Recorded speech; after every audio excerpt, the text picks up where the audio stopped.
नमस्कार, मैं विशाल पहल फैमिली प्लानिंग ऑफिस जींद से ये वीडियो ट्रेनिंग पर्पस से बना रहा हूँ ताकि जिन फार्मासिस्ट या एफपीएलएमएस ऑपरेट करने वाले लोगों ने ट्रेनिंग कंप्लीट कर ली है वो इस वीडियो के माध्यम से एक रिवीजन प्राप्त कर सकें। एफपीएलएमआईएस का मीनिंग है family planning logistic management information system. इस पोर्टल के माध्यम से अब फैमिली प्लानिंग की सप्लाई की डिमांड और इशू का काम होगा। पहले यह काम स्टॉक रजिस्टर्स द्वारा होता था। साल बदलते ही स्टॉक रजिस्टर्स नए लगाने पड़ते थे और एक रजिस्टर का ही स्टॉक बन जाता था। इशू वाउचर्स बुक्स का भी एक स्टॉक बन जाता था जो कि मेंटेन रखना पड़ता था। लेकिन अब यह सारा काम हम पोर्टल की हेल्प से करेंगे। इस पोर्टल की सर्विस का यूज करने के लिए अपने डिस्ट्रिक्ट के सभी हेल्थ इंस्टीट्यूट्स को आपको इस पोर्टल के अंदर रजिस्टर करवाना होगा। इसे हम मैपिंग ऑफ हेल्थ इंस्टीट्यूट्स भी कहते हैं। यह फर्स्ट स्टेप्स है पोर्टल का यूज करने का। अब आप अपनी स्टेट और डिस्ट्रिक्ट के हिसाब से मैपिंग करवाएंगे पोर्टल के ऊपर।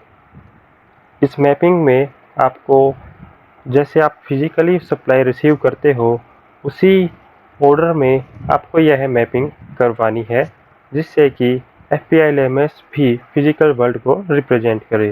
जैसे स्टेट से आप डिस्ट्रिक्ट वेयर हाउस को सप्लाई मिलती है जो आपका फैमिली प्लानिंग ऑफिस होता है, और डिस्ट्रिक्ट वेयर हाउस से आप अर्बन पीएचसी को, सीएचसी को, जीएच या पीपीसी सेंटर को सप्लाई देते हैं। और इसके बाद एक सीएचसी से उसके अंदर जितनी भी पीएचसीज होती हैं आप उन्हें सप्लाई देते हैं, तो सीएचसी से सभी पीएचसीओ को आप मैप करवाएंगे पोर्टल के अंदर। अब एक पीएचसी के अंदर जितने भी सब सेंटर हैं आपको मैप करवाना होगा उन्हें, और एक सब सेंटर के अंदर जो है एएनएम के अंदर कितनी आशा वर्कर काम करती हैं आपको उन आशा वर्कर को भी मैप करवाना होगा इस पोर्टल पर।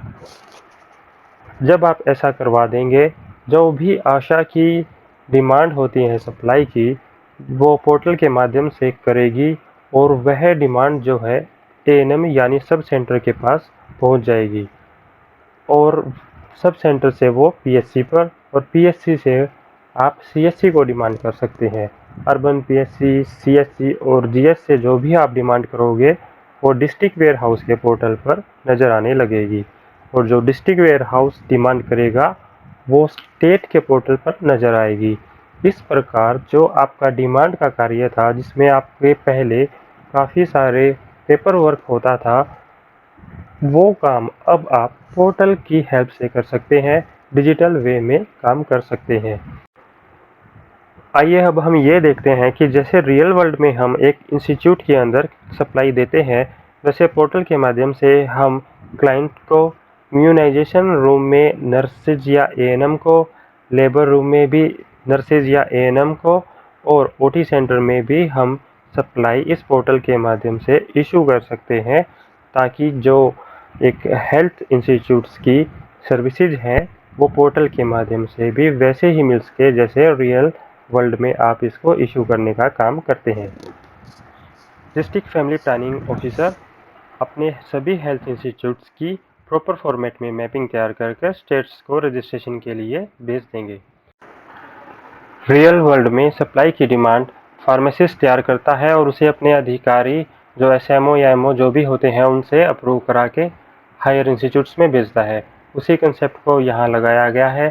फार्मासिस्ट अपनी आईडी से इंडेंट रेज करेगा और वह इंडेंट उसके एसएमओ की आईडी पर दिखेगा जिसको अप्रूवल डेस्क बोलते हैं। जब एसएमओ अपनी आईडी से उस इंडेंट को फर्दर अप्रूव कर देगा तो वो हायर अथॉरिटी के पास चला जाएगा जो कि इशूइंग इंस्टीट्यूट होगा। ये बात जरूर ध्यान रखिएगा कि आपका इंडेंट तभी सक्सेसफुल माना जाएगा जब वो आपके ऑफिसर की आईडी से अप्रूव होगा। ठीक है, आपका कोई भी जो इंस्टीट्यूट है जो रजिस्टर्ड है वो इंडेंट रेज कर सकता है। चाहे आपको दिखे कि अपर इंस्टीट्यूट के पास कोई स्टॉक नहीं है तो भी वो इंडेंट रेज कर सकता है। लेकिन सबसे ज़रूरी बात आपके मेडिकल ऑफिसर या ऑफिसर की आईडी से अप्रूव होना चाहिए, तभी वो आपके जो अपर स्टोर हैं उसके पास दिखाई देगा, वरना वो अनसक्सेसफुल रह जाएगा। इस तरह आप अपना इंडेंट रेज को सक्सेसफुली रेज कर सकते हैं after you get approval from your officer ID. जैसा मैंने बताया, आपको इंडेंट रेज करना है आपकी फार्मासिस्ट की आईडी से और उसको अप्रूव करना है डॉक्टर की आईडी से। तो सबसे पहले आप फार्मासिस्ट की आईडी से लॉगिन करेंगे। इंडेंट टैब पर इंडेंट रेज दिखाई दे रहा है, आप उस पर क्लिक करेंगे और उसके बाद आपको जनरेट पे क्लिक करना है। जैसे आपने जनरेट पे क्लिक किया, आपके पास सामने लिस्ट आ जाएगी कि आप किस किस आइटम का इंडेंट रेज कर सकते हैं। आप देख रहे हैं इस लिस्ट में रेड मार्क्स आए हुए हैं। ये इसलिए आए हुए हैं कि आपने जो पहले इंडेंट रेज किए हैं इन सभी आइटम्स के, जो आपको यहाँ रेड दिखाई दे रही है, वो आपका जो हायर इंस्टीट्यूट्स हैं जिसने आपको आइटम्स इशू करनी है, अभी तक उन्होंने आपको ये आइटम्स इशू नहीं की है। अगर आपकी जितनी डिमांड की गई है वो सारी आपका हायर इंस्टीट्यूट उसको क्लियर कर देता है। यहाँ पर IUCD 375 और 380 में आप जो है अपनी आइटम्स फिल कीजिए, क्योंकि ये वाइट कलर्स में है, यानी आपका हायर इंस्टीट्यूट जो भी पहले आपने डिमांड की थी उन सभी को क्लियर कर चुका है। इसी टाइप से ट्यूबल रिंग भी आप भर सकते हैं अगर आपके यहाँ ट्यूबल रिंग लगती है तो। इन सभी के बाद जो है आपको रिमार्क्स का सेक्शन देखना है। रिमार्क्स आप ज़रूर डालें। कई बार ये मैंडेटरी होता है तो इसके पीछे स्टार लगा मिलेगा, नहीं मैंडेटरी तो कोई स्टार नहीं होगा। आप रिमार्क्स में लिख सकते हैं कि प्लीज़ अप्रूव माई आइटम्स, या आप और कुछ स्पेशल रिमार्क्स डालना चाहते हैं कि जैसे स्टॉक आपका एग्जॉस्ट हो गया है तो काइंडली से अप्रूव जल्दी कीजिए ताकि आपको सप्लाई मिल सके। इस टाइप से आप रिमार्क्स ज़रूर डालिए, ये एक अच्छी हैबिट है। आप रिमार्क्स डालेंगे, सबमिट इंडेंट पे क्लिक करेंगे और ये आपसे कंफर्म करना चाहेगा कि हाँ क्या आप इसको रेज करना चाहते हैं। आप ओके कीजिए और थोड़ा सा वेट कीजिए। जैसे ही प्रोसेसिंग पूरी होती है आपके पास इंडेंट का नंबर आ जाएगा। जैसे यहाँ इंडेंट का नंबर आ गया जो 005 से एंड है, यानी आपका इंडेंट जो है सक्सेसफुली जनरेट हो चुका है। मैं वही बात रिपीट करूँगा, ये है अभी फार्मासिस्ट की आईडी से ही अप्रूव हुआ है। अभी आपको इसे अप्रूव करना है किससे, एमओ की आईडी से। तो हम यहाँ फार्मासिस्ट की आईडी से लॉगिन थे, हमने फार्मासिस्ट की आईडी से अप्रूव कर दिया। अब स्टेटस क्या क्या हो सकते हैं इंडेंट के, वो अप्रूव पेंडिंग हो सकता है, यानी अभी आपके डॉक्टर्स ने उसे अप्रूव नहीं किया। इशू पेंडिंग भी हो सकता है। इशू पेंडिंग का मतलब है कि डॉक्टर ने तो अप्रूव कर दिया लेकिन जो आपका हायर इंस्टीट्यूट था उसने आपके इंडेंट के अगेंस्ट अभी कुछ भी इशू नहीं किया है। एक्नॉलेज पेंडिंग हो गया कि हायर इंस्टीट्यूट ने आपको इशू कर दिया है लेकिन अभी तक आपने उससे एक्नॉलेज नहीं किया है, यानी पोर्टल पर रिसीव नहीं किया है। कंप्लीटेड हो गया कि आपके सारे इंडेंट जो है कंप्लीट हो चुका है, जितना आपने क्वांटिटी मांगी उतनी मिल चुकी है। रिजेक्टेड हो गया कि आपकी अप्रूवल आईडी ने उसको रिजेक्ट कर दिया है, जो कि डॉक्टर की आईडी होती है। इस प्रकार से हमने अपना जो है इंडेंट को रेज किया है। अब हम देखते हैं कि पोर्टल के माध्यम से जो इंडेंट के स्टेटस हैं वो कैसे पता लगते हैं। जैसे 005 हमने अभी रेज किया है, उसका पता लग रहा है कि अप्रूवल पेंडिंग है, क्योंकि हमने अभी उसको एक ही आईडी से रेज किया है। और इसे नीचे हमें पता लग रहा है कि कंप्लीटेड हो चुका है। अब हम पिछले कुछ साल के जो है इंडेंट उनका स्टेटस देखते हैं। जो नीचे आपको इंडेंट देख रहे हैं वो है पार्शली इशूड, जिसका मतलब है कि आपने जितनी डिमांड की थी वो सारी तो आपको नहीं मिली लेकिन कुछ आपको मिल गई है। इसी टाइप से इसमें जो है एक्नॉलेज पेंडिंग है, इसका मतलब है कि इसे आपने अपने पोर्टल में रिसीव नहीं किया है। कुछ जो है कंप्लीटेड है, मतलब आपने जितनी डिमांड की थी उतनी आपको जो है सप्लाई भी मिल चुकी है। इस प्रकार से जो है आप अपने इंडेंट के स्टेटस को चेक कर सकते हैं, यानी आप पोर्टल के माध्यम से ये देख सकते हैं कि आपने जो इंडेंट रेज किया, आपने जो डिमांड की, उस पर क्या कार्रवाई हुई, वह किस लेवल तक पहुंची। तो ये यहाँ FPLMS के थ्रू जो है आपकी जो डिमांड है उसका स्टेटस जानना रियल वर्ल्ड से भी आसान हो गया है, क्योंकि आप रियल वर्ल्ड में जो है हो सकता है ईमेल से या फ़ोन पर जाने, लेकिन यहाँ आप पोर्टल को देखकर ही अपना स्टेटस जान पाते हैं। अब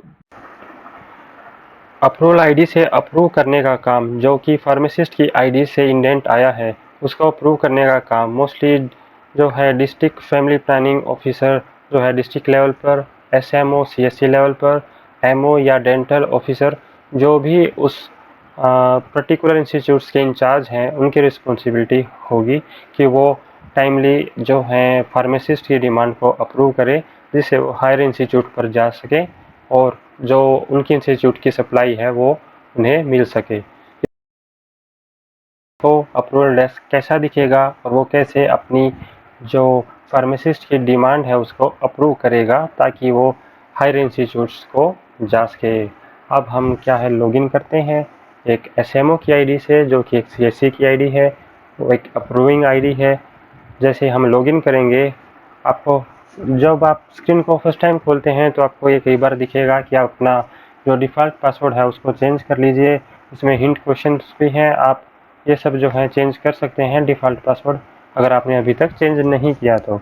अब इसके बाद आप देखेंगे सबसे पहले जो टास्क लिस्ट है, आप यहाँ से भी अप्रूवल डेस्क को देख सकते हैं, लेकिन कई बार आपको टास्क लिस्ट में कोई भी आइटम नहीं दिखाई देती, तो ये एक शॉर्टकट है। आप देखते हैं इसका प्रॉपर जो तरीका है, आप इंडेंट में जाएंगे और यहाँ अप्रूवल डेस्क दिखेगा।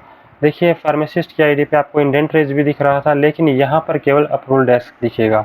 ये आप देख सकते हैं, आप इंडेंट नंबर 005 जिसका एंड है, यही इंडेंट अभी हमने क्रिएट किया था फार्मासिस्ट की आईडी से। हम इसको सेलेक्ट करेंगे और ऊपर अप्रूवल पे क्लिक करेंगे, किसकी आईडी से, मेडिकल ऑफिसर या एसएमओ जो भी हमारा अप्रूविंग अथॉरिटी है उसकी आईडी से। जो हमारे अप्रूविंग इंचार्ज हैं वो जो डिमांड फार्मासिस्ट ने की है उसे चेंज कर सकते हैं। देखिए यहाँ हम उस डिमांड्स को चेंज करते हैं, क्योंकि हो सकता है उन्हें लगे कि फार्मासिस्ट ने जो है जितनी मांगनी चाहिए थी उससे कुछ ज़्यादा मांग ली, तो मैं थोड़ी सी कम कर देता हूँ। इस टाइप से जो आपके अप्रूविंग इंचार्ज हैं वो आपकी डिमांड को कम कर सकते हैं और यहाँ पर वो उसको रिजेक्ट भी कर सकते हैं। अगर वो इसको रिजेक्ट कर देंगे तो ऑटोमेटिकली आपकी आइटम्स में यहाँ 00 आ जाएगा, यानी कि आपकी आइटम्स रिजेक्ट होगी। और इंडेंट की रिजेक्ट स्टेटस में आप इसको चेक कर सकते हैं, फार्मासिस्ट इसको चेक कर सकता है।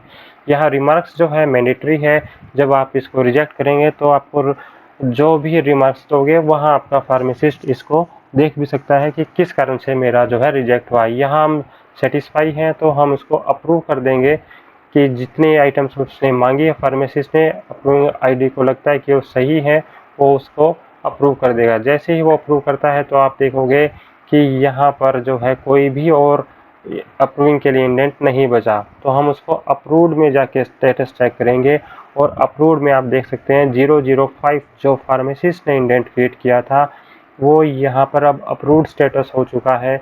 अप्रूव्ड स्टेटस का मतलब है कि वो अब अप्रूविंग अथॉरिटी की आईडी से निकल चुका है। अब वो जो है आपका हायर इंस्टीट्यूट की आईडी है, उनकी आईडी पर वो इंडेंट दिखाई देगा ताकि उस पर फर्दर जो है प्रोसेस किया जा सके।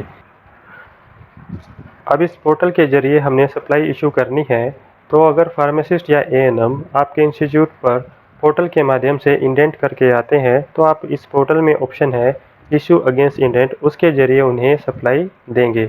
लेकिन अगर किसी कारणवश वो बिना एफपीएलएमएस पोर्टल पर इंडेंट किए आपके पास आ गए हैं तो फिलहाल आपके पास वो भी ऑप्शन है कि आप विदाउट इंडेंट वाला ऑप्शन जो है पोर्टल में सेलेक्ट करें और उन्हें सप्लाई जो है दे सकते हैं। तो दोनों सिनेरियो में पोर्टल आपका काम करेगा, अगेंस्ट इंडेंट वाले में और विदाउट इंडेंट वाले में भी। अब कभी ये भी सिचुएशन आ सकती है कि आपकी एक सीएससी पर जो है ज़्यादा सप्लाई है और दूसरी पर कम है, या आपका एक जो है इंस्टीट्यूट पर सप्लाई ज़्यादा है और उसका हायर इंस्टीट्यूट जैसे सीएससी के केस में डीडब्ल्यूएस पर जो है सप्लाई कम है, तो भी आप जो है सप्लाई का आपस में ट्रांसफ़र कर सकते हैं। ये दोनों ऑप्शंस भी जो हैं पोर्टल में दिए गए हैं। अब हम इन ऑप्शंस का प्रैक्टिकली यूज करना सीखेंगे। अब हम पोर्टल में इंडेंट के अगेंस्ट भी सप्लाई इशू कर सकते हैं और अगर इंडेंट नहीं आता है, फिलहाल ये ऑप्शन भी है कि उसमें भी सप्लाई कर सकते हैं और दो इंस्टीट्यूट के बीच ट्रांसफ़र भी करा सकते हैं। और एक सिचुएशन ये भी है कि हम क्लाइंट को भी पोर्टल के ज़रिए ही सप्लाई इशू करेंगे। तो ये सभी ऑप्शंस जो है पोर्टल में अवेलेबल हैं, जिसके द्वारा आप इशू का काम कर सकते हैं। जब कोई इंस्टीट्यूट आपके पास बिना इंडेंट रेज किए आता है और आप उसे सप्लाई देते हैं तो वो ऑप्शन इशू विदाउट इंडेंट होता है। आपको इस प्रैक्टिस को छोड़ना होगा क्योंकि फ़िलहाल में तो ये ऑप्शन चल रहा है, लेकिन कुछ समय बाद इस ऑप्शन को बंद कर दिया जाएगा। आइए इस ऑप्शंस का कैसे यूज करते हैं हम देखते हैं। सबसे पहले लॉगिन करते हैं, उसके बाद इशू में जाके इशू विदाउट इंडेंट पर क्लिक करते हैं। इतना करने के बाद अभी आपका पेज लोड हो गया है। अब लोड होने पर आप यहाँ पर जो है सबसे पहले जो स्टोर टाइप है उसको सिलेक्ट करेंगे कि वो पीएचसी है या एसटीपी है। पीएचसी सिलेक्ट किया, अब वो कौन सी पीएचसी है उसका नाम इंडेंटिंग स्टोर में सिलेक्ट करेंगे। इसके बाद जो है आप आइटम फाइंडर पर जाएंगे। आइटम फाइंडर में आपने कौन सी आइटम उसको इशू करनी है, पर्टिकुलर आइटम का नाम वहाँ ऊपर लिखेंगे और उस पर क्लिक कर देंगे और वो नाम यहाँ आ जाएगा। आप यहाँ देखेंगे कितनी क्वांटिटी आप उसको इशू कर रहे हैं और ओके करके क्लोज पे क्लिक कर देंगे, जिससे कि ये पर्टिकुलर स्क्रीन आपकी चली जाए। अब आप मेन स्क्रीन पर वापस आ गए हैं। यहाँ आप चाहे तो रिक्वेस्ट क्वांटिटी कितनी की है वो भी लिख सकते हैं और उसके बाद आपको यहाँ पर फील्ड में ड्राइवर का नेम डालना है, जिससे पता लग जाए किस ड्राइवर को आपने सप्लाई इशू की है और उसका मोबाइल नंबर जो कि 10 डिजिट्स में होना चाहिए, उससे कम डिजिट को ये नहीं उठाएगा। जब आप ये ड्राइवर का मोबाइल नंबर भी भर देते हैं, उसके बाद आप यहाँ रिसीवर में इंफॉर्मेशन और भी डाल सकते हैं कि पीएचसी ऑफिसर के बिहाफ पर ये सप्लाई जो है लेकर जाएगा। अब यहाँ आप रिमार्क्स ज़रूर डालिए, रिमार्क्स हमेशा डालने चाहिए। आप यहाँ पर हम जैसे लिख देते हैं लर्निंग पर्पज़ के लिए, और जैसे आपका रिमार्क्स पूरा हो जाता है उसके बाद आप जो है इशू पे क्लिक कर देंगे। जैसे ही आप इशू पे क्लिक करेंगे तो समझिए आप जो है ये सप्लाई उसे इशू करने जा रहे हैं। देखिए यहाँ पर अब हम इशू पर क्लिक करते हैं। इशू पर क्लिक करते ही आपने देखा है ये हमसे वेरिफिकेशन मान रहा है कि क्या हम इसको यस कर दें, तो हम ओके कर देते हैं कि हाँ हम इसे इशू करना चाहते हैं। अब जैसे ही हमने इशू किया और ये हमारा जो है ऑनलाइन वाउचर जनरेट हो गया। यहाँ से हम इसको सेव भी कर सकते हैं ताकि हम फ्यूचर में इसका प्रिंट आउट निकाल सकें, या हम प्रिंट पर क्लिक करके जो है प्रिंट निकाल सकते हैं इसका अभी, जो कि हम अपने रिकॉर्ड के लिए रख सकते हैं। ये पोर्टल के जरिए इशू विदाउट इंडेंट यहाँ पर कंप्लीट होता है। अब हम देखते हैं कि एक इंस्टीट्यूट ने इंडेंट किया तो हायर अथॉरिटी के पास वो इशू पेंडिंग दिखाई देने लगेंगे उनकी टास्क लिस्ट में। हायर अथॉरिटी उस टास्क लिस्ट के अनुसार या कहां से इन इंडेंट को देख सकती है और उनके अगेंस्ट आइटम को इशू कर सकती है। आइए अब हम इसको पोर्टल पर देखते हैं एक हायर अथॉरिटी की लॉगिन से। हम यहाँ पर हायर अथॉरिटी के यूज़र नेम पासवर्ड से लॉगिन करते हैं और सबसे पहले टास्क लिस्ट आती है। यहाँ टास्क लिस्ट में आप देखते हैं 69 इशू पेंडिंग दिखाई देते हैं। टास्क लिस्ट के अलावा हम इन्हें इशू में जाकर देख सकते हैं। इशू में जाकर इशू विदाउट इंडेंट पर क्लिक करना है। जैसे ही हम इशू विदाउट इंडेंट पर क्लिक करते हैं तो हमारे सामने लिस्ट आती है कि इस ईयर में कितने जो हैं इंडेंट हमारे पास आए हुए हैं। हम यहाँ देखते हैं ये 005 इंडेंट जो एक पर्टिकुलर सीएचसी से हमने करवाया था यहाँ हमें दिखाई दे रहा है। हम इस इंडेंट के अगेंस्ट अब आइटम्स कैसे इशू करेंगे, सबसे पहले हम इसे सिलेक्ट करेंगे और ऊपर जो बटन है इशू उस पर हम क्लिक करेंगे। आपके पास इशू अगेंस्ट स्क्रीन आएगी। यहाँ आप आइटम्स देख सकते हैं और कितनी इंडेंट क्वांटिटी हमने की हुई है। अब इंडेंट क्वांटिटी के सामने हमारे पास फील्ड है जिसमें हम कितनी उसकी अगेंस्ट इशू करेंगे वो डाल सकते हैं। यहाँ पर एक हैज सिंबल है जो बताएगा एक पर्टिकुलर आइटम्स के कितने बैच अवेलेबल है। इसमें हम जो नियर बाय एक्सपायरी बैच है उसकी क्वांटिटी फिलअप करके ओके करेंगे, जिससे जो मेन स्क्रीन पर हम वापस आ जाएंगे। अब हम सेकंड जो आइटम है उसमें जितनी इंडेंटेड क्वांटिटी है उससे कम भी डाल सकते हैं। अगर हमारे पास जो है स्टॉक इतना अवेलेबल नहीं है कि हम पूरी इंडेंटेड क्वांटिटी दे सकें, तो हम उसमें कम भी डाल के इशू कर सकते हैं। तब हमारा ये जो इंडेंट है ये पार्शियल इशू बन जाएगा। हमें जो ड्राइवर्स के पर्टिकुलर्स है या गाड़ी के पर्टिकुलर्स है वो फिल करके हम इशू करेंगे, तो इसका मतलब होगा कि इस इंडेंट के अगेंस्ट हमने सप्लाई को पार्शियली इशू कर दिया है। इस प्रकार हम पार्शियल इशू टास्क लिस्ट में भी देख सकते हैं इस इंडेंट के अगेंस्ट। लेकिन यहाँ पर हम इस केस में पार्शियल इशू ना कर कंप्लीट इशू कर रहे हैं, तो हम मानकर चलते हैं कि जितना इंडेंट मांगा गया था उतनी क्वांटिटी हमारे पास है वो हमने फिलअप कर दी है। अब हम व्हीकल नंबर एंटर करेंगे, इसमें किस व्हीकल से ये सप्लाई को जाना है, जो रिसीवर व्हीकल लेके आया है उसका नंबर हम इसके पर्टिकुलर व्हीकल नंबर के फील्ड में एंटर कर देंगे। इसके बाद जो है ड्राइवर का मोबाइल नंबर जो कि 10 डिजिट का होता है, उससे कम डिजिट को ये नहीं लेगा। और हम इसको फिलअप करने के बाद अब यहाँ पर आप देख सकते हैं कि हम रिमार्क्स डालते हैं। रिमार्क्स हमेशा डालना चाहिए। आप रिमार्क्स अपनी जो भी सिचुएशन है उसके अनुसार डालिए कि आपने पार्शियल इशू किया है, फुल इशू किया है। फिर आप इशू बटन पर क्लिक करेंगे, ये आपसे वेरीफाई करेगा कि आप इसको इशू करना चाहते हैं। आप ओके कर दीजिए और ये लीजिए आपका इशू वाउचर जो है क्रिएट हो गया है पोर्टल के द्वारा। आप यहाँ देख सकते हैं कि उसी पर्टिकुलर इंडेंट 005 के अगेंस्ट ही आपने ये इशू किया है।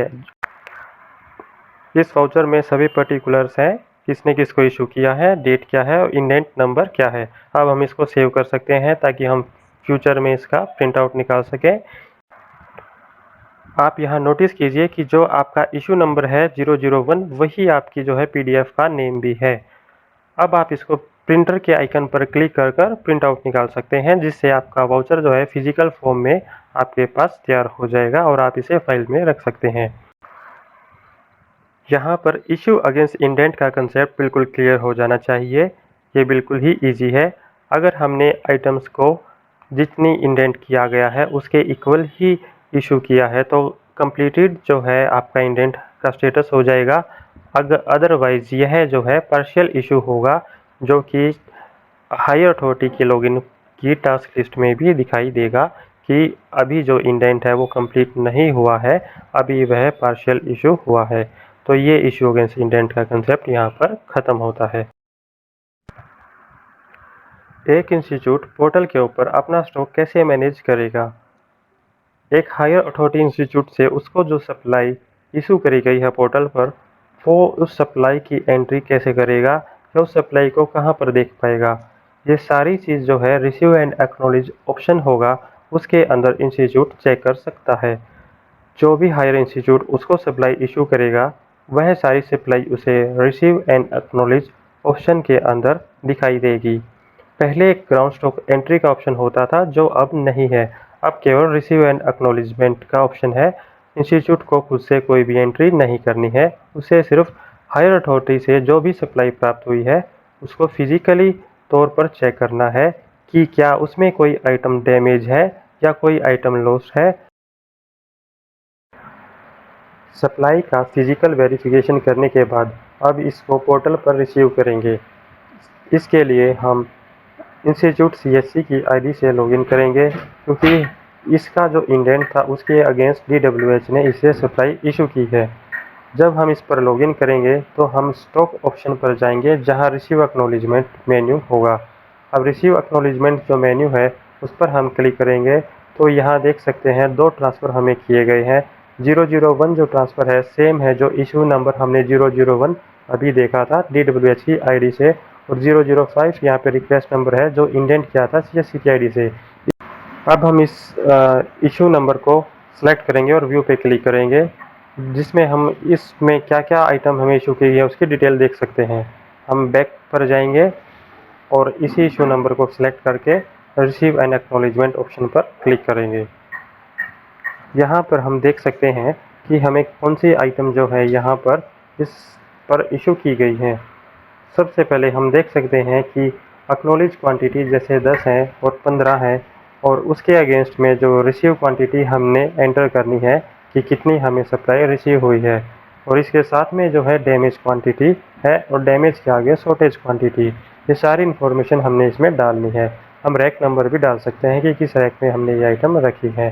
तो जो रिक्वेस्ट क्वांटिटी है हम यहाँ देखते हैं कि वो 10 है, लेकिन अगर हम इसको कम कर देते हैं, जैसे कि हम 8 कर देते हैं, तो आप यहाँ देखेंगे जो बैलेंस है वो 2 रह गया। यानी अभी तक आपने 2 आइटम्स को और एक्नॉलेज करना है जो आपने नहीं किया है। आप उसे एक्नॉलेजमेंट में डालिए कि अगर आपको 8 आइटम रिसीव हुई है तो 2 आपको शॉर्ट हुई है या 2 आपको डैमेज प्राप्त हुई है।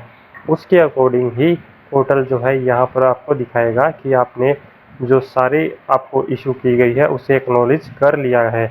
अगर आप ऐसा नहीं करते हैं तो समझिए आपका रिसीव एक्नॉलेजमेंट अभी अधूरा रह जाएगा।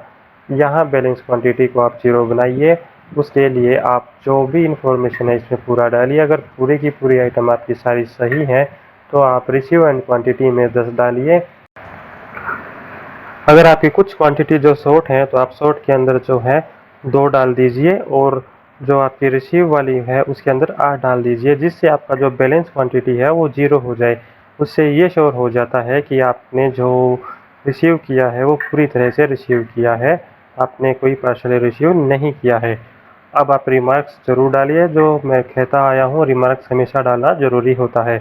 इसके बाद आप रिसीव एक्नॉलेजमेंट पर क्लिक कर दीजिए, ये वेरीफाई करेगा आप करना चाहते हैं, ओके कर दीजिए और इसके बाद आपका जो है ये रिसिप्ट वाउचर जो है जनरेट हो जाएगा कि आपने इसको एक्नॉलेज कर लिया है। इसके अंदर सारी इन्फॉर्मेशन है, आपका कौन सा इशू नंबर था, कौन सा आपका इंडेंट नंबर था, कौन सी क्वांटिटी थी, कितनी क्वांटिटी इसमें आपने को रिसीव की है, कितनी क्वांटिटी आपने इसमें शॉर्ट दिखाई है, कितनी आपने डैमेज दिखाई है, पूरी की पूरी इन्फॉर्मेशन जो है आपकी इस रिसिप्ट बुक में होगी। इसको आप सेव कर सकते हैं कंप्यूटर पे और अगर आप इसको दोबारा से देखना चाहें, अगर आप इसको गलती से क्लोज कर देते हैं तो उसके बाद आप इसको दोबारा से निकाल सकते हैं। आइए वो देखते हैं कि इसको दोबारा कैसे निकाल सकते हैं अगर हम इसको गलती से क्लोज करें और प्रिंट ना ले पाएँ तो आप देखिए यहाँ जो है रिसीव एक्नॉलेजमेंट के अंदर आपको दिखाई दे रहा है एक्नॉलेजमेंट पेंडिंग।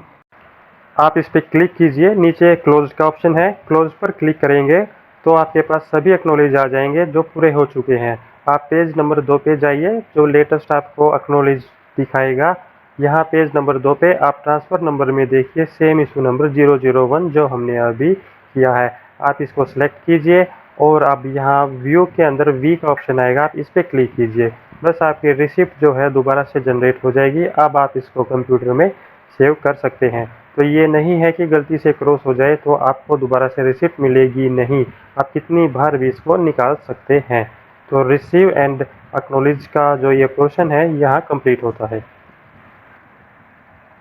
अब हम इशू के एक इम्पोर्टेंट पार्ट को देखेंगे कि जब बराबर के लेवल के इंस्टीट्यूट हैं, जैसे कि एक सीएससी और एक सीएससी, या फिर एक सीएससी अपने हायर इंस्टीट्यूट, जैसे एक सीएससी जो है एक डीडब्ल्यूएच को किस प्रकार से सप्लाई दे सकती है ज़रूरत पड़ने पर। इसके जो हैं 2 पार्ट हैं, एक तो जनरेट ट्रांसफ़र ऑर्डर और उसके बाद उस ट्रांसफ़र ऑर्डर को इशू करना। तो सबसे पहले जनरेट ट्रांसफ़र ऑर्डर के अंदर क्या आएगा कि एक सीएससी कितनी आइटम्स को जो है प्रिपेयर करती हैं अपनी हायर इंस्टीट्यूट को या सेम लेवल के इंस्टीट्यूट को देने के लिए, और जो ऑर्डर जनरेट हो गया है फिर उसको इशू करेंगे हम इशू ट्रांसफ़र ऑर्डर के द्वारा। तो हम देख सकते हैं जो जनरेट इंटर ट्रांसफ़र है वो 2 टाइप की होती है, एक तो सेम लेवल के स्टोर में जैसे सीएससी और एक सीएससी के बीच, एक पीएससी और एक पीएचसी के बीच, और एक होती है रिटर्न टू पेरेंट स्टोर, जैसे एक सीएससी जो है अपने डीडब्ल्यूएच को रिटर्न करना चाहती है और एक पीएचसी जो है अपने सीएससी को रिटर्न करना चाहती है। तो इन दोनों केसेस को जनरेट इंटर ट्रांसफ़र के ऑप्शन की हेल्प से हम इस पोर्टल पर कर सकते हैं। हम यहाँ पर एक सीएससी की आईडी से लॉगिन करते हैं। हम एक सिनेरियो क्रिएट करेंगे जिसमें सीएससी की आईडी से हम रिसीव एंड एक्नॉलेजमेंट में जो डीडब्ल्यूएच ने उसे सप्लाई दी है उसको पहले एक्सेप्ट करेंगे। उस सप्लाई को एक्सेप्ट करने के बाद हम इसको रिटर्न करेंगे उसके पेरेंट डीडब्ल्यूएच को। तो पहले हम यहाँ पर इशू नंबर की हेल्प से अभी एक सप्लाई को रिसीव करते हैं। यहाँ प्रॉपर्टी जो है आप देख सकते हैं 375 तो 10 है और 380 जो है 15 है। रिमार्क्स हम यहाँ पर ज़रूर डालते हैं, उसके बाद हम इसको रिसीव एंड एक्नॉलेज करते हैं। तो सेम जो सप्लाई है हम रिटर्न करेंगे पेरेंट स्टोर को, जिसमें जो है प्रॉपर्टी जो है 10 है और प्रॉपर्टी 375 तो 10 है और प्रॉपर्टी 380 जो है यहाँ पे 15 है। तो हमने इसको जो है अभी रिसीव कर लिया है। रिसीव करने के बाद ये जो सप्लाई है हमारी जो है अकाउंट में आ गई है, हमारा जो है रिसिप्ट वाउचर भी यहाँ पर जनरेट हो चुका है। तो अब इसी सप्लाई का हमने डीडब्ल्यूएच को वापस करना है जहाँ से ये सप्लाई आई है, और ये जो है कार्यवाही हम जनरेट इंटर ट्रांसफ़र जो ऑप्शन है उसकी हेल्प से ही कर पाएंगे। ये रिसिप्ट वाउचर हम क्लोज करते हैं और अब हम इशू में जाएंगे। इशू के अंदर जो है जनरेट इंटर ट्रांसफ़र ऑप्शंस को हम सेलेक्ट करेंगे। अब जो जनरेट इंटर ट्रांसफ़र ऑप्शन है हमने आपको पहले भी बताया था वो 2 काम करता है, या तो सेम लेवल की सीएससी को जो है इशू कर सकता है या पेरेंट्स को इशू कर सकता है। हमने इस पे जनरेट इंटर ट्रांसफ़र पे क्लिक किया, अब जनरेट पे क्लिक करेंगे।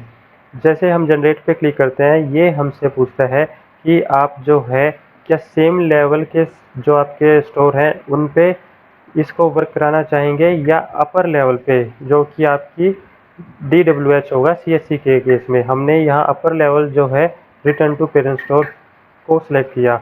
अब हम जो है कौन सी आइटम यहाँ पर रिटर्न करना चाहते हैं, हमें यहाँ पर उसे सेलेक्ट करना होगा। यहाँ पर हमने देखिए जो आइटम है वो सेलेक्ट की। पहले हमने जो है कॉपर्टी 375 को सिलेक्ट किया। ये जो है हमने जो है इसको ऐड करेंगे हम, यहाँ पर कितनी हमें क्वांटिटी चाहिए वो हम डालेंगे और हम ऐड करते हैं। देखिए यहाँ जो है ये आइटम जो है ऐड हो चुकी है। अब इसके बाद जो है प्रॉपर्टी 380 को हमने क्लिक किया। यहाँ पर हम डालेंगे हमें कितनी क्वांटिटी जो है रिटर्न करनी है। हमने जो है 15 क्वांटिटी रिटर्न करनी है। हम इसमें फिलअप करने के बाद ऐड पे क्लिक करेंगे। अगर हमने कोई रिमार्क्स डालना है तो हम रिमार्क्स भी यहाँ पर डाल सकते हैं। और इसके बाद जो है जैसे ही हम ऐड पे क्लिक करेंगे तो ऊपर एक टेबल बन जाएगी। इस टेबल से हमें पता लगेगा कि किस किस आइटम्स को हम रिटर्न कर रहे हैं पेरेंट स्टोर को। हम यहाँ पे जो है रिमार्क्स लिखते हैं अच्छे से, जिससे हम बता सकें कि भाई पेरेंट स्टोर को ये आइटम क्यों चाहिए थी और हम इसको क्यों वापस रिटर्न कर रहे हैं। अब हम ऐड पर क्लिक करेंगे जिससे ये टेबल जनरेट हो जाएगी। अगर कोई आइटम इसमें गलत लगती हैं तो रिसाइकल बिन जैसे सिंबल को देखकर हम डिलीट कर सकते हैं। अगर सब सही लगता है तो अब हम जनरेट ट्रांसफ़र पर क्लिक करेंगे। ये हमसे वेरीफाई कराएगा कि क्या हम इस ऑर्डर को जनरेट करना चाहते हैं। हम इसको ओके कर देंगे ताकि ये जो ऑर्डर है ट्रांसफ़र का जनरेट हो जाए। जैसे ही हम इस पर ओके करते हैं तो हमारा जो है ट्रांसफ़र ऑर्डर जनरेट हो जाता है। अभी सिर्फ ट्रांसफ़र ऑर्डर जनरेट हुआ है, इस ऑर्डर को अभी इशू करना बाकी है। ट्रांसफ़र ऑर्डर जनरेट होने के बाद इस ट्रांसफ़र ऑर्डर को हम इशू करेंगे। तो जो भी हमने यहाँ पर आइटम्स सेलेक्ट किए थे पेरेंट स्टोर को वापस करने के लिए, तब वो आइटम्स जो है पेरेंट स्टोर के पास इशू हो जाएंगी।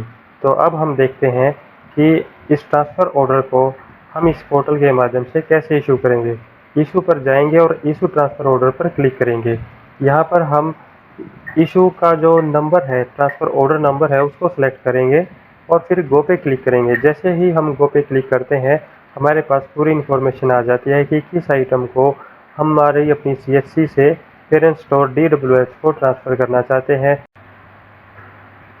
आइटम्स के नीचे जो रेडियो बटन है हम इस पर क्लिक करते हैं तो जो बाय डिफ़ॉल्ट ट्रांसफ़र क्वांटिटी है इसमें फिलअप हो जाएगी, जो जनरेट ट्रांसफ़र के समय हमने वहाँ पे फिल की थी। अभी भी हमारे पास ऑप्शन है कि हम इस ट्रांसफ़र क्वांटिटी को चेंज कर सकते हैं। यदि हमें लगता है कि हमें चेंज करने की कोई ज़रूरत नहीं है तो हम यहाँ पर ट्रांसफ़र पर क्लिक करेंगे। जैसे ही हम ट्रांसफ़र पर क्लिक करेंगे तो ये हमसे वेरीफाई कराएगा कि क्या आप इस ट्रांसफ़र को करना चाहते हैं। हम ओके कर देंगे। जैसे ही हम ओके करेंगे तो हमारे पास यहाँ पर ट्रांसफ़र ऑर्डर जनरेट हो जाएगा। इसका मतलब है कि एक स्टोर ने अपने पेरेंट स्टोर को आइटम को सक्सेसफुली इशू कर दिया है।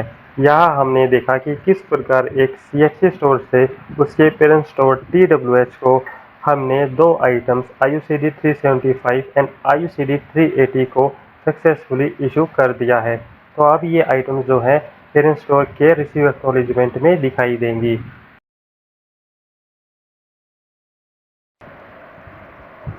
DWH फैमिली प्लानिंग ऑफिस पर क्लाइंट जो है सप्लाई नहीं लेते, इसलिए इस पोर्टल पर DWH यानी फैमिली प्लानिंग ऑफिस पर डिस्ट्रिक्ट पर इशू टू क्लाइंट का ऑप्शन नहीं दिया गया है।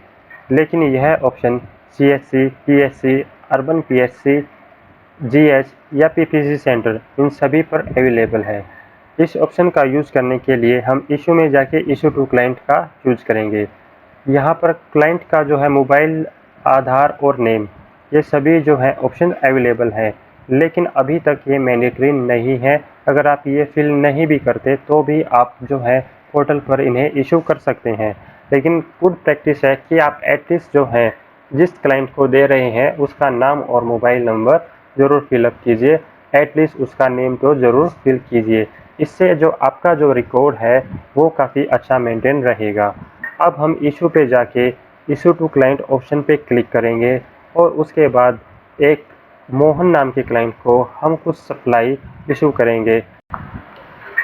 इशू टू क्लाइंट पर क्लिक करेंगे। इशू टू क्लाइंट की स्क्रीन जो है अब आपके सामने अवेलेबल है।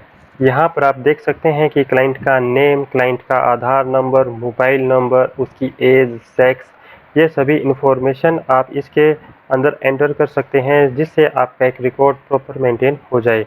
लेकिन यहाँ पर कोई भी फील्ड मैंडेटरी नहीं है। अगर आप कुछ भी इसमें नहीं फिलअप करते तो भी आपका इशू टू क्लाइंट जो है वर्क करेगा। हम आइटम फाइंडर की हेल्प से आइटम्स को सिलेक्ट करेंगे किस आइटम को हम क्लाइंट को इशू करने जा रहे हैं। यहाँ पर हम उस आइटम का जो है नाम लिखेंगे और उसकी क्वांटिटी लिखेंगे कि कितनी आइटम हमें उस क्लाइंट को इशू करनी है। यहाँ पर अभी हमने जैसे 10 क्वांटिटी लिखी है, 10 क्वांटिटी हम उसको इशू करने जा रहे हैं। हम यहाँ पर ओके क्लिक करेंगे और फिर हम एक क्लोज पे क्लिक करेंगे। उससे एक टेबल जनरेट हो जाएगी और टेबल हमें इंफॉर्मेशन देगी कि कितनी आइटम्स जो है हम इस क्लाइंट को इशू करने जा रहे हैं और उन आइटम्स की कितनी क्वांटिटी है। यहाँ आप इस टेबल को देख सकते हैं। अभी तक भी हमने यहाँ पर जो है कोई भी नेम, एज, उसके हस्बैंड नेम आदि कुछ भी यहाँ पर हमने नहीं डाला है। यहाँ केवल जो है एक मेल दिखाई दे रहा है ऑप्शन जो कि बाय डिफ़ॉल्ट है। इसके अलावा कुछ भी हमने क्लाइंट की इंफॉर्मेशन नहीं डाली है तो भी ये जो इशू का काम है पूरा हो जाएगा। लेकिन एक प्रैक्टिस अच्छी ये रहती है कि आप हमेशा क्लाइंट का एटलीस्ट नेम तो डालिए, अगर मोबाइल नंबर हो सकता है तो वो भी डालिए, इससे आपका प्रॉपर रिकॉर्ड मेंटेन होगा। तो हम यहाँ पर जो है क्लाइंट का नाम डालते हैं। मोहन नाम का क्लाइंट हम यहाँ पर चूज़ करते हैं जिसको हम कुछ सप्लाई इशू करेंगे। यहाँ हम इस सप्लाई की क्वांटिटी रिड्यूस कर देते हैं। यहाँ 10 लिखा है तो हम इसकी जगह केवल 1 यानी एक क्वांटिटी ही क्लाइंट को इशू करते हैं। हम यहाँ पर अब इशू को क्लिक करेंगे तो ये जो क्वांटिटी अब यहाँ हमने फाइनल लिखी है उतनी क्वांटिटी जो है मोहन नाम की क्लाइंट को इशू हो जाएगी। यहाँ हमारा जो है इशू वाउचर भी जनरेट हो गया है। इसके अंदर पूरी इन्फॉर्मेशन है कि ये मोहन नाम के क्लाइंट को कौन सी आइटम और उसकी एक क्वांटिटी जो है इशू होने जा रही है। अगर हम यहाँ मोबाइल नंबर भी एंटर करते तो वो इन्फॉर्मेशन भी यहाँ पर डिस्प्ले होती। अब हम इस वाउचर को सेव भी कर सकते हैं और इसका प्रिंट आउट भी निकाल सकते हैं जैसे हमने पहले भी किया है, सेव और प्रिंटर के ऑप्शन पे क्लिक करके। तो इस प्रकार जो है इशू टू क्लाइंट का ऑप्शन हमारा पूरा होता है।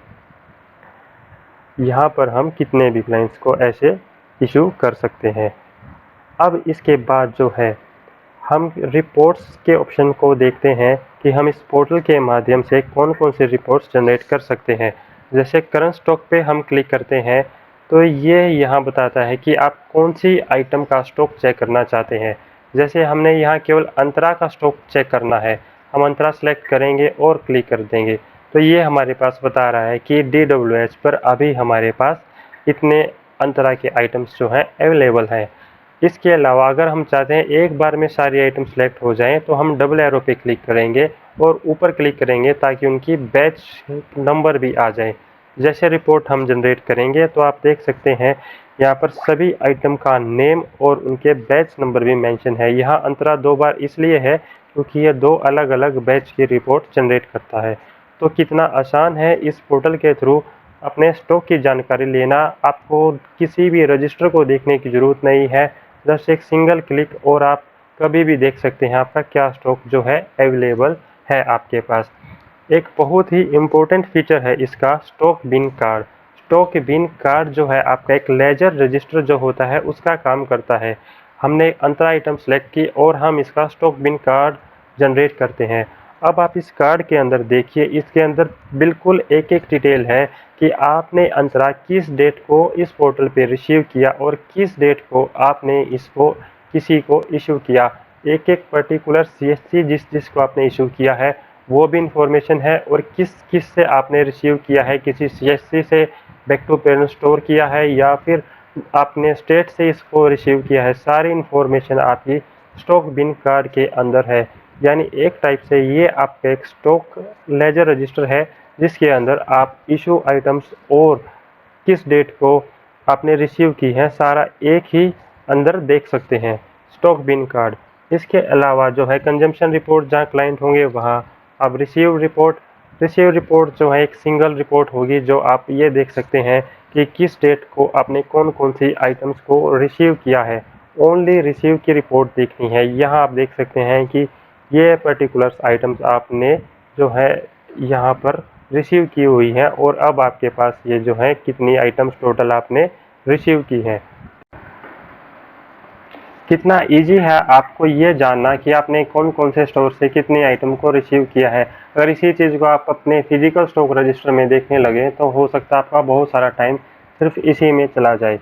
इसी टाइप से आप इशू रिपोर्ट्स को भी देख सकते हैं कि आपने पूरे साल में कितनी जो है इंस्टीट्यूट को और कौन कौन सी आइटम्स को इशू किया है।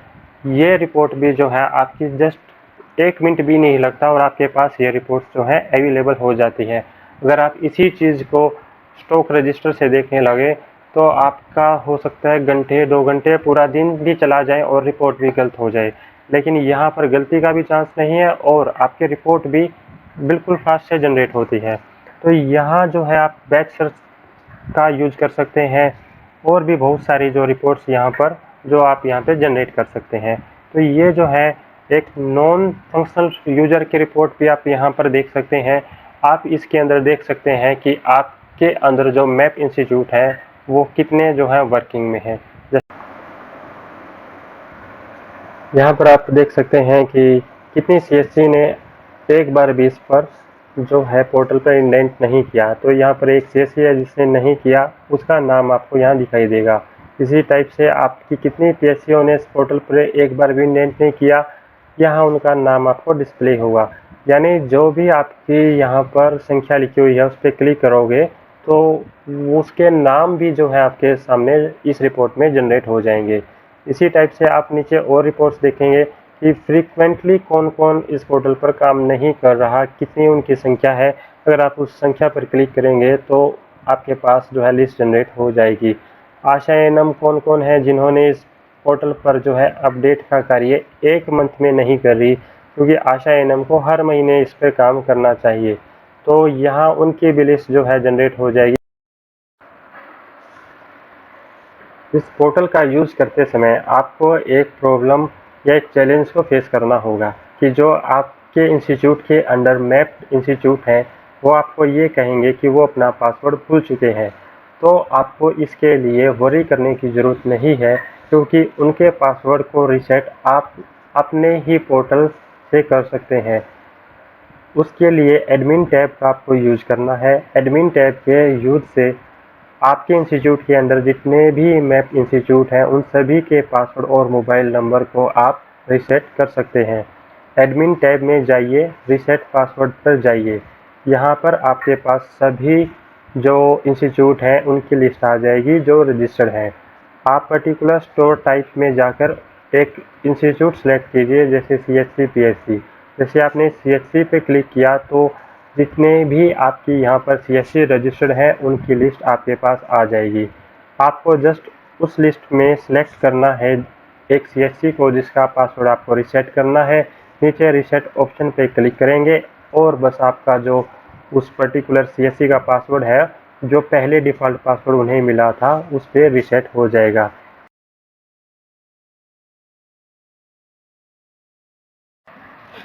इन द सेम वे हम किसी भी एएनएम का, आशा वर्कर का, पीएससी सब सेंटर या जो भी इंस्टीट्यूट है उनका पासवर्ड यहाँ से रीसेट कर सकते हैं। अब हम ये देखते हैं कि हम कैसे जो है मोबाइल नंबर को अपडेट करेंगे। एडमिन में जाके अपडेट मोबाइल नंबर पर हम क्लिक करेंगे। यहाँ पे हम पर्टिकुलर स्टोर को सिलेक्ट करेंगे जिसका हमने मोबाइल नंबर अपडेट करना है। जैसे कि हमने सब सेंटर को सिलेक्ट करेंगे जिसके अंदर एएनएम रजिस्टर है, क्योंकि एएनएम के जो मोबाइल नंबर है कई बार जो सरकार सीयूजी सिम देती है वो कंपनी चेंज हो जाती है, तो सभी के नंबर जो है चेंज करने पड़ते हैं। अब यहाँ हमारे पास पूरी लिस्ट आ गई है जो भी एएनएम रजिस्टर्ड है। हम यह एक पर्टिकुलर फर्स्ट एएनएम को सिलेक्ट करते हैं और इसे मॉडिफाई करने के लिए मॉडिफाई बटन पे हम क्लिक करते हैं। जैसे ही हम मॉडिफाई पे क्लिक करेंगे इस एएनएम की डिटेल्स आ जाएंगी और इसका जो पहले से रजिस्टर्ड मोबाइल नंबर है वो यहाँ हम देख सकते हैं। इस मोबाइल नंबर की जगह हम जो नया अपडेटेड मोबाइल नंबर है वो यहाँ डाल के सेव पे क्लिक कर देंगे, जिससे इसकी इन्फॉर्मेशन सेव हो जाएगी और ऑटोमेटिकली ये नंबर जो है आपका मैप हो जाएगा जो आपने अभी अपडेट किया है। इस प्रकार हम किसी भी एएनएम का यहाँ पर मोबाइल नंबर को अपडेट कर सकते हैं। लेकिन हमें एक से ज़्यादा अगर मोबाइल नंबर को अपडेट करना है तो उसके लिए हम कौन सा ऑप्शंस देखते हैं। देखिए, हम फिर से एक बारी सब सेंटर को सिलेक्ट करते हैं। यहाँ पर सभी रजिस्टर एएनएम की लिस्ट आ गई है। अब हम क्या करते हैं, एक एक को सेलेक्ट कर सकते हैं। इसकी बजाय हम ऊपर सबसे ऊपर जो रेडियो बटन है वहाँ पे क्लिक करेंगे तो जितनी भी रजिस्टर एएनएम है वो एक बार में सिलेक्ट हो जाएंगी। इसके बाद बल्क मॉडिफाई बटन पे हमें क्लिक करना है। जैसे ही हम क्लिक करेंगे तो सभी एएनएम का जो मोबाइल नंबर अपडेट करने का पेज है हमारे पास आ जाएगा। अब हम यहाँ पर एक एक मोबाइल नंबर डालकर एंटर करके उसको अपडेट कर सकते हैं। हमें एक एएनएम का मोबाइल नंबर डालने के बाद उसको अपडेट करें फिर दूसरे का अपडेट करें, ऐसा नहीं करना है। हम एक बार में ही सभी जो हैं पहले मोबाइल नंबर एंटर करेंगे जिसका हमने अपडेट करना है और नीचे सेव कर देंगे तो ऑटोमेटिकली जिसका भी नंबर हमने यहाँ पर एंटर किया है वो सभी नंबर जो है अपडेट हो जाएंगे। तो इस प्रकार ये प्रोसेस बहुत इजी है जिसके द्वारा हम मोबाइल के नंबर्स को अपडेट कर सकते हैं।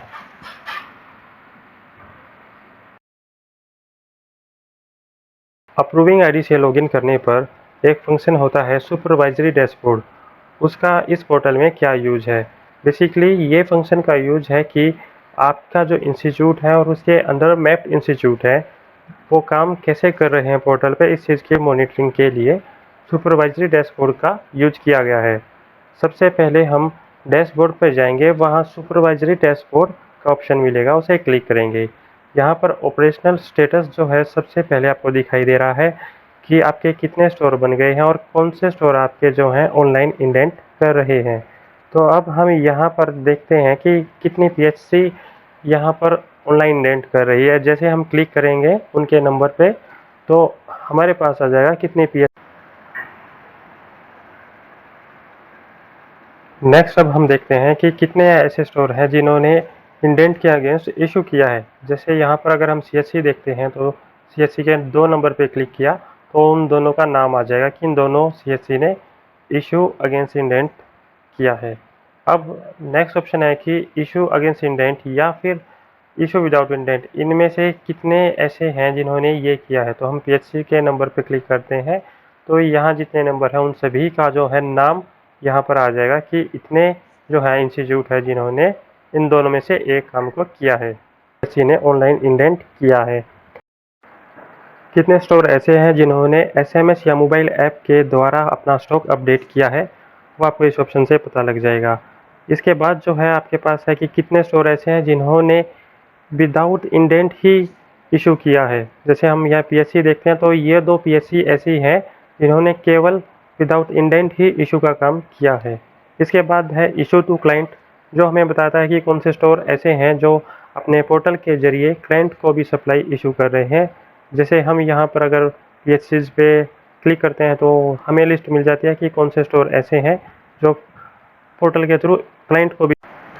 अब सेकेंड ऑप्शन जो है हमें स्टॉक पोजीशन के बारे में बताएगा। जैसे हम DWH की अप्रूविंग आईडी से यहाँ पे लॉगिन है तो DWH के पास क्या स्टॉक पोजीशन अवेलेबल है, कौन सी जो है बैच एक्सपायरी के नज़दीक आने वाले हैं और कौन सा स्टॉक आउट होने वाला है, ये सारी इन्फॉर्मेशन हमें इस डैशबोर्ड के स्टॉक पोजीशन पॉइंट से मिलेगी। अब इंडेंट के बारे में जो है हमें बताएगा कि कौन से इंस्टीट्यूट जो है इंडेंट कर रहे हैं और कौन से इंस्टीट्यूट ने अभी इंडेंट नहीं किया है। इस टाइप की मॉनिटरिंग हम जो है इंडेंट वाले फील्ड से कर सकते हैं। इसमें ये बताएगा कि 1 मंथ के अंदर किस किस ने इंडेंट किया है। हो सकता है आपका इंस्टीट्यूट्स इंडेंट कर रहे हो, लेकिन अगर विद इन मंथ नहीं किया तो वो यहाँ पर 0 दिखाएगा कि आपने फ्रीक्वेंटली एक मंथ में जो है कौन से इंस्टीट्यूट इंडेंटिंग नहीं कर रहे। तो इस टाइप के जो ऑप्शंस हैं इनको आप देखोगे तो उससे समझ जाओगे कि ये आपको क्या रिजल्ट बताते हैं। इसी टाइप से डिस्ट्रीब्यूशन का है कि विद इन मंथ या कितनी फ्रीक्वेंसी से आपके जो इंस्टीट्यूट हैं वो डिस्ट्रीब्यूशन का कार्य कर रहे हैं। तो ये इन्फॉर्मेशन भी आपको जो है इस सुपरवाइजरी डैशबोर्ड के डिस्ट्रीब्यूशन पोर्टल से मिल जाएगी। इशू कर रहे हैं या फिर है अब स्टॉक आउट किनका होने वाला है।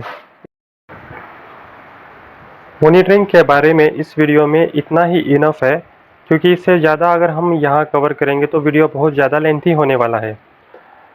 अगर आपको इस वीडियो में या FPLMS से रिलेटेड कोई भी प्रॉब्लम है तो आप कमेंट्स में पूछ सकते हैं। जितना मुझे पता होगा मैं आपकी हेल्प ज़रूर करूँगा। इस वीडियो को देखने के लिए और अपना सपोर्ट देने के लिए आप सभी का बहुत धन्यवाद।